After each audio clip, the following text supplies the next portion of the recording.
Hello there, Dr. Lepora here. Hope that you are safe and well. The question, the inquiry I often get is exactly how much of a scope of diversity and equity and inclusion should an organization take on at a time? And let me just point out, diversity, equity, and inclusion are all three very distinct concepts within themselves, related, complementing each other, but different. And of course, that could be a masterclass in itself. That being said, the answer is it depends. And there are various factors that goes into that, and we're going to talk about that today.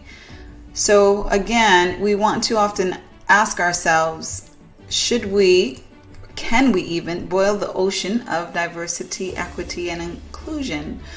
When we know that there is a good thing, we want it immediately. It makes good business sense. It's good for our customers, good for our organization. And so when we know that it's a good thing, we tend to want it all immediately. And so the answer to that is yes, we can boil the ocean, but not all at once. And yes, that may sound somewhat contradictory or like an oxymoron, but the fact of the matter is that diversity, equity, and inclusion are concepts, are goals that are so important that you want to keep a line of sight of those even aspirational goals at all times within your organization. So in that sense, you want to keep your line of sight on that ocean, so to speak, on that entirety of potential opportunity, while biting one chunk at a time. And that one chunk at a time is going to depend on your organization, and we're going to get into the factors that influence the chunks, so to speak, that your organization will take at a time. But nonetheless, regardless of your organization, you should be taking a methodological approach to getting to that inspirational D&I utopia, if you will. So what we've seen in the past with D&I is sort of this one blast, one and done effort. If you're good, quote unquote, you may do that one blast once a year or twice a year, and that has tended to look like a simple training class or a sensitivity session, or things of that nature. But what we have been realizing, many of us before, but what the world is now realizing, is that the diversity, equity, and inclusion issues that exist, at least within the country of the United States, and I know it exists many other places, but I'm going to speak specifically of the U.S., knowing that more intimately, that these are very systemic issues, very deeply ingrained issues that require systemic solutions, holistic solutions that address not just the topical skill set of people, but the practices, the institutions themselves, the policies, the culture, representation, a holistic effort. If you truly want to transform to be a healthy D&I organization, and that if is obviously there because we always have that choice. So now what you see is specifically an organization diversity, equity, and inclusion maturity model, and this shows pretty much a journey that you would take as an organization to get to that sustained level, what I call D&I utopia, so to speak. Let me qualify by saying there are very few organizations at that sustained level. Do I say that to discourage you from aiming at it? Absolutely not. I believe that every organization should be aiming there. But I say it in a sense of showing how much work every organization truly has to do to make a systemic transformative difference. While not reading this in entirety, you can look at it, obviously yourself at your own leisure. The theme that you will see here is an organization graduating from a basic level, a level that is purely reactive, that is solely concerned with DE and or I for reasons of compliance, legality, lack of liability. That's your, basement, if you will, rock bottom level of D&I within an organization. And then you can go all the way to the sustained level, the most graduated level. And at that level, quite frankly, it's not about external effort, as you will see more so within these medium areas of awareness, appreciate, and integrate. Once you get to the sustained level, your organization is DE&I. It is ingrained in the culture. It is institutionalized. So it's not about it being this separate entity. If you were to change the D&I within your organization, you would change the culture. If you were to lose D&I, you would lose some of your organization's culture. That's what that sustained level looks like. And in between there, it's really a focus of going from, appreciating the importance of D&I, valuing it, to hiring other people on the outside to help you to do it, to aiming to do it inside, to holding people accountable for it, and then ultimately getting to that sustained point of it being institutionalized in a significant part of who your organization is, what your organization is. So in any transformational effort, and we're specifically speaking to organization diversity, equity, and inclusion right now, what you will see is steps that should be taken, methodological steps that should be taken in order to successfully transform in the way that your organization desires to, because every organization is different. So what I would argue is there are some essential steps that you need to take in order to do it right. So first and foremost, there needs to be a burning platform. And what does burning platform mean? That basically means there's either a danger to not changing, the house is on fire, so to speak, or it's a danger of what you will miss out on if you do not transform with this diversity, equity, and inclusion. Every organization that takes on the endeavor of transforming their diversity, equity, and inclusion emphasis within their organization may have different burning platforms. Some may be similar, some may be different. For some organizations, it may be an issue of liabilities. They're tired of, facing legal liabilities connected to discrimination, things of that nature. Other organizations, it may be a lack of ability to recruit good candidates. So that may be their reason. Another organization's burning platform may be more positive. It may be because they strive to be an organization that provides the best for their customers. An organization that provides a diverse, collaborative, innovative, integral part within the organization, and that may be their burning platform. The reasons, also known as the burning platform, the strong reasons, if you will vary. Another essential component is for your organization to have a vision that is strong, closely tied to what you want to seek. And this includes the goals, of course, the goals that are tied to your vision, which is also equally important. So what does that look like? From a vision perspective, it's about the appropriate communication, from the perspective of, is it simple and is it well focused so that someone can easily understand what you are attempting to attain? In accord with that, is it communicable? Meaning that you can communicate it in a way where people understand. Is it imaginable?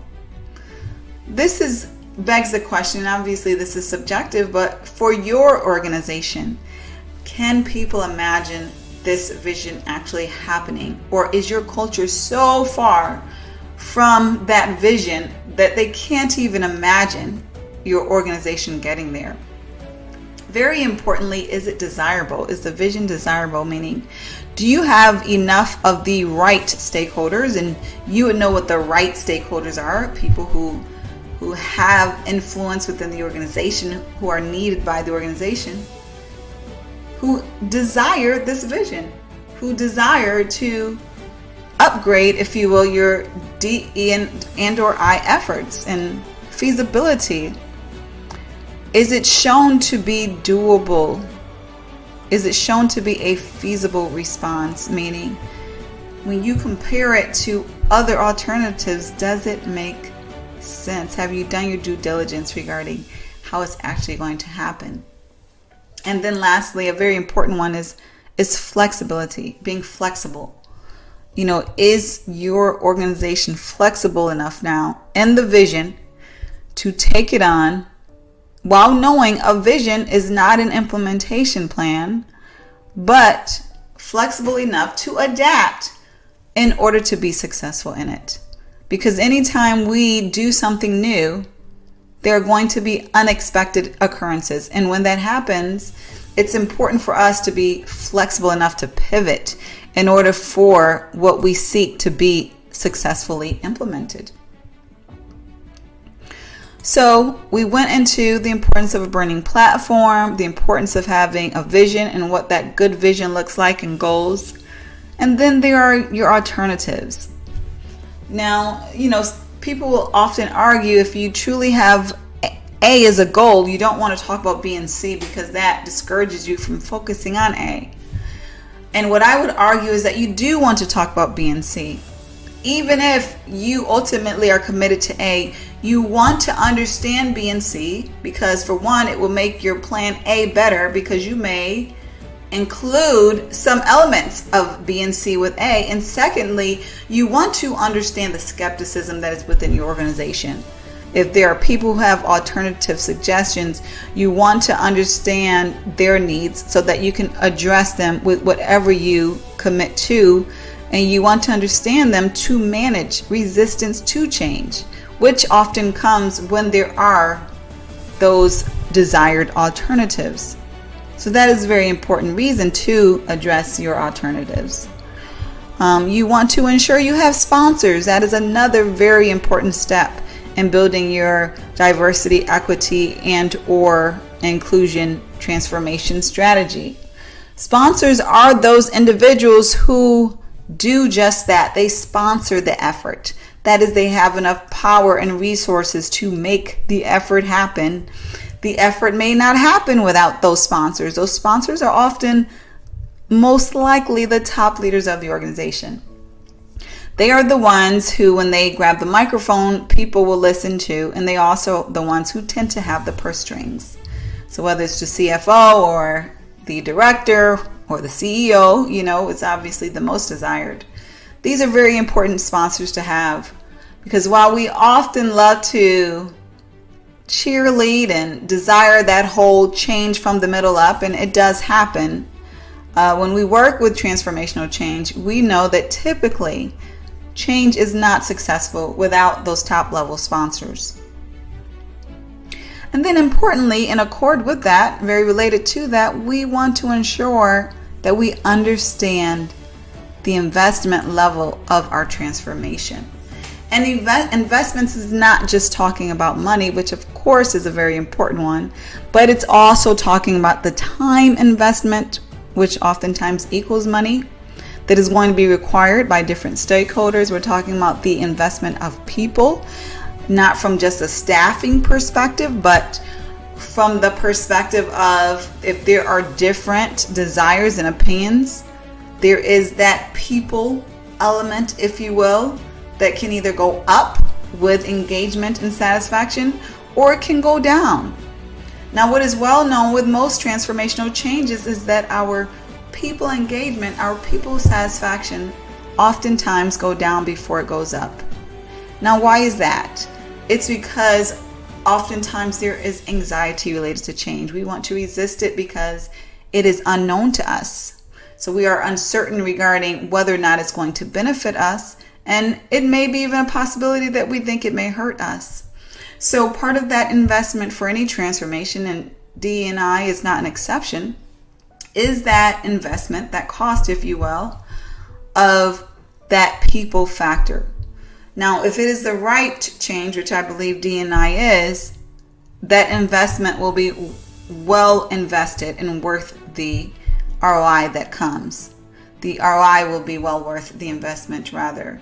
And so what you will get in the long end, that more innovation, greater collaboration, greater customer suitability is going to be worth that short run discomfort, if you will, investment that you may experience. And then, of course, there are other investments. Technology is a great example. A lot of times in this day and age, technology tends to accompany most transformations. That is because there are technologies that tend to make our lives, our work better in every area. So usually if you are administering a transformation, there is an upgrade in technology that is at least available, and then you decide whether or not it's worth making that investment. But at the bottom line, you want to ensure that you do understand the investments that will be required for the level of the vision that you are aspiring to and that your organization is aspiring to. Very similar to the sponsors, you want to ensure that you are choosing the appropriate team strategically to work toward this transformational effort for diversity, equity, and or inclusion. The team is consisting of people, of course, who are influential. They're subject matter experts, either in D and or I, as well as in other areas of the organization, because in order to institutionalize D and or I within these different areas of your organization, you need to have the subject matter experts of those respective areas engaged, whether that is marketing or IT, or if that is the overall business strategy area, human resources, of course. All these areas need to be integrated within D and I, and so they need to be very well involved. And now a very important and big piece of the strategy is the cultural approach. And of course, that is covering quite a few things. So when you look at the cultural approach, specifically, we're talking about various elements, various decisions that need to be made. And so one of those decisions, as you can see here, is specifically about how you're going to roll out the transformation. And that is tied to who your organization is, which is tied to the culture, of course. So one is your organization highly centralized, where everything is decided upon and rolled out at the center, or is it highly decentralized? Whereas all of these different areas, perhaps you have different offices around the world, different continents. And if it's a highly decentralized organization, that means there's a lot of power in these different locations, if you will. So given that, there's a lot more diplomacy that needs to take place, a lot more effort of alignment that needs to take place when you have a decentralized operation. Now, of course, there are significant benefits in a decentralized organization, but you do want to keep in mind that extra effort that is going to be tied to rolling out a transformation, because it will be not just one transformation, but it will be several transformations at all of these different hubs, if you will, that you have within your organization. Part of that cultural approach deals with whether your organization is hierarchical or consensus based. Is it an organization that has to decide together about everything, or does the leader just drive it down and then it's one and done? So that's going to be a very important component to consider. Is your organization one that is mature with change, whereas you can basically roll out the vision completely up front, or is it so immature with change and risk averse that you have to take more of a snowball effort, introducing little by little? These are things that you want to take in mind and consider as well, as part of what your culture is and how that approach ties to what you will be getting done. So one thing that is part of the cultural approach is the timing, right? So that's very closely tied to the cultural approach.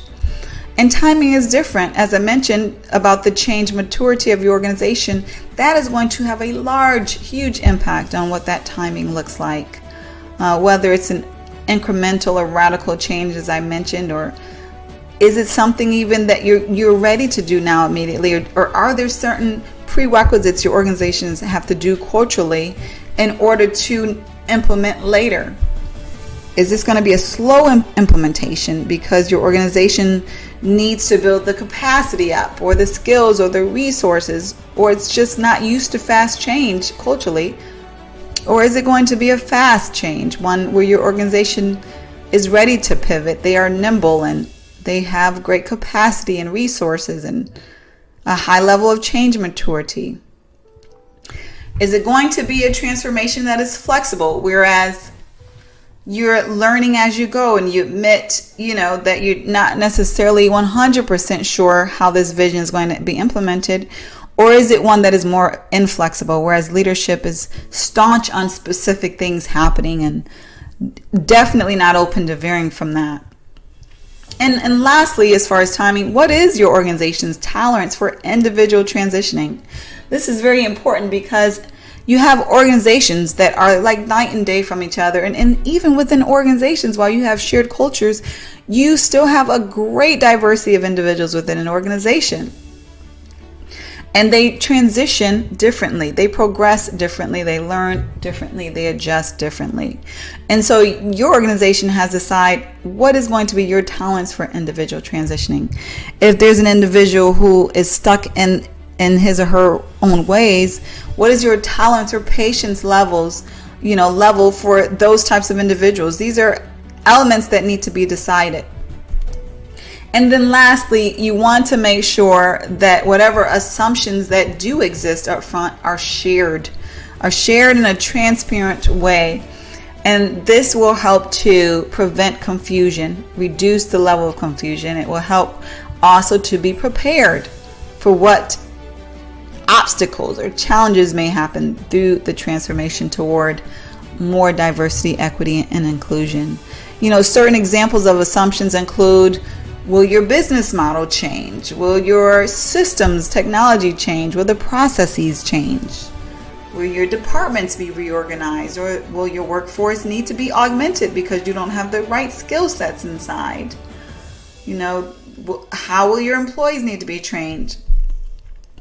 What are the dollar limits? We may say, oh, we absolutely want this to happen. We're absolutely behind it. But we need to know, well, how much money are we truly willing to commit?